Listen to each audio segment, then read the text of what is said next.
আসসালামু আলাইকুম। আজকে মধ্যপ্রাচ্যে উত্তেজনা তীব্র হচ্ছে এ বিষয় নিয়েই বলবো। তো যুক্তরাষ্ট্র এখন দ্বিতীয় একটি বিমানবাহী রণতরী মোতায়েনের প্রস্তুতি নিচ্ছে ইরানের খুব কাছাকাছি। কিন্তু কেন সরাসরি হামলা হচ্ছে না?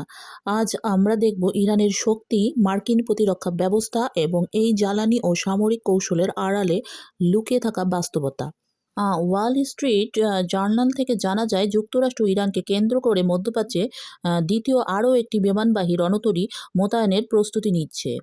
এক্ষেত্রে ইউএসএস জর্জ এইচ বুশ বিমানবাহী রণতরী স্ট্রাইক গ্রুপকে সম্ভাব্য মধ্যপ্রাচ্য মোতায়েনের জন্য প্রস্তুত থাকতে নির্দেশ দিয়েছে মার্কিন প্রতিরক্ষা মন্ত্রণালয়।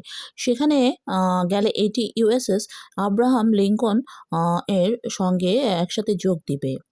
তো কাতারের আল উদেইদ বিমান ঘাঁটিতে মার্কিন বিমান বাহিনীর অন্তত ১৬টি KC-135 জ্বালানি সরবরাহকারী বিমান এবং একটি RC-135 রিভেন জয়েন্ট গোয়েন্দা বিমান শনাক্ত হয়েছে বলে দাবি করেছে স্যাটেলাইট বিশ্লেষণ সংস্থা মিজার ভিশন।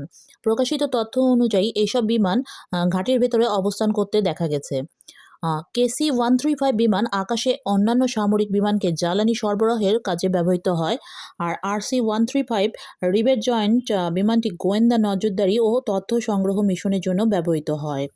এখন প্রশ্ন হচ্ছে, কেন গত কয় সপ্তাহেও আমেরিকা সরাসরি ইরানে হামলা করেনি? এর পেছনে কয়েকটা বড় কারণ আছে, যেমন ইরানের পাল্টা শক্তি এখন বাস্তব হুমকি। ইরানের হাতে হাজার হাজার ব্যালিস্টিক ও ক্রুজ মিসাইল আছে, যেগুলো ইসরায়েল উপসাগরীয় ঘাঁটি এমনকি মার্কিন ঘাঁটিতেও পৌঁছাতে পারে। শুধু হামলা করা সহজ, কিন্তু তারপরে যুদ্ধ সামলানো বেশ কঠিন। আর দ্বিতীয় যে ঘটনাটা, সেটা হলো পুরো মধ্যপ্রাচ্য জ্বলে উঠতে পারে। ইরান একা নয়, হিজবুল্লাহ লেবানন, হুতি ইয়েমেন থেকে এবং ইরাক সিরিয়ার মিলিশিয়া সবাই একসাথে সক্রিয় হলে এটা আর লিমিটেড অপারেশন থাকবে না, পূর্ণাঙ্গ আঞ্চলিক যুদ্ধে রূপ নেবে। তৃতীয় যে ঘটনাটি, মার্কিন ঘাঁটিগুলো খুবই ঝুঁকিতে। কাতার, কুয়েত, বাহরাইন, জর্দান সবখানেই আমেরিকার বড় এয়ারবেস আছে। ইরান চাইলে এক রাতে ডজনখানেক ঘাঁটিতে আঘাত হানতে পারে। তাহলে জর্দান কাতারের নতুন ফাইটার জেট ও ডিফেন্স সিস্টেম বসালো কেন? এটা মূলত ডিফেন্সিভ প্রস্তুতি, মানে সম্ভাব্য ইরানি মিসাইল ঠেকানো, ড্রোন আক্রমণ রোধ করা এবং আকাশসীমা শক্ত করা, নিজেদের সৈন্য ও ঘাঁটি বাঁচানো। সোজা কথা, আমেরিকা এখন হামলার চেয়ে প্রতিরক্ষায় বেশি জোর দিচ্ছে। তাহলে প্রশ্ন থেকে যায়, আমেরিকা কি ইরানের মিসাইলকে তাহলে ভয় পাচ্ছে? আসলে ভয় না বললেও বলা যায়, তারা ইরানের রিয়েল সামরিক সক্ষমতাকে সিরিয়াসলি নিচ্ছে। আগে ইরানকে শুধু নিষেধাজ্ঞা দিয়ে আটকে রাখা যেত, এখন ইরান নিজেই অস্ত্র বানাচ্ছে, টানেল নেটওয়ার্ক করছে, মিসাইল লুকিয়ে রাখছে, যেমন দেখা যাচ্ছে এই ছবিতে। একটি টানেলের ভিতর থেকে কিভাবে বের হচ্ছে দেখুন। আর ঠিক এই কারণেই সরাসরি যুদ্ধ এখন আমেরিকার জন্য হাই রিস্ক এবং লো রেওয়ার্ড। সেই জন্যই আমেরিকা চিন্তা করছে তার প্রতিরক্ষা সিস্টেমকে সেইভাবে আক্রমণাত্মকভাবে সাজিয়ে ঢালিয়ে তারপর সে আক্রমণ করবে।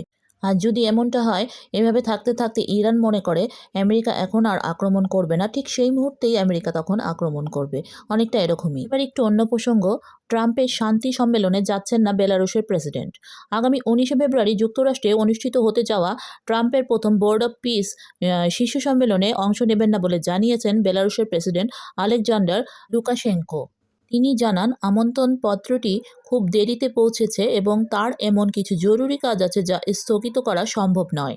ইটালির পর এবার পোল্যান্ড জানিয়েছে তারা ট্রাম্পের প্রস্তাবিত গাজা বোর্ড অব পিসে যোগ দেবে না।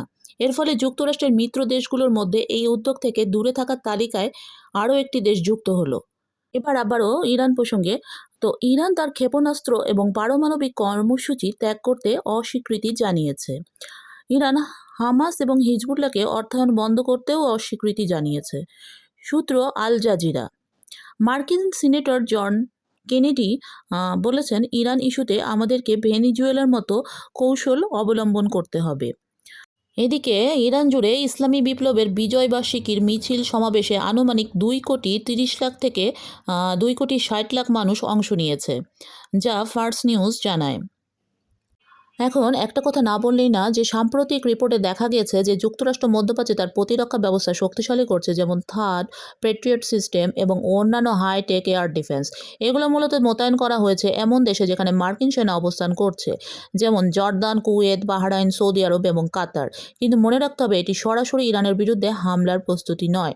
বিশ্লেষকরা বলছেন এটা মূলত প্রতিরক্ষামূলক ব্যবস্থা, যাতে সম্ভাব্য ক্ষেপণাস্ত্র হামলা আটকানো যায়। বিশেষ করে ইসরায়েল, জর্দান, সৌদি আরব বা ইউএইতে তার স্থায়ীভাবে বসানো হয়েছে এমন কোনো নিশ্চিত তথ্য নেই। কিছু অস্থায়ী মোতায়েন বা ডিলের অংশ হতে পারে। মধ্যপ্রাচ্যে উত্তেজনা বেড়েছে, কিন্তু এখনও কোনো বড় যুদ্ধের নিশ্চয়তা নেই। যুক্তরাষ্ট্র তার মিত্ররা শুধু নিজেকে এবং অংশীদার দেশগুলোকে সুরক্ষিত রাখার চেষ্টা করছে, এমনটি বলছেন বিশ্লেষকরা।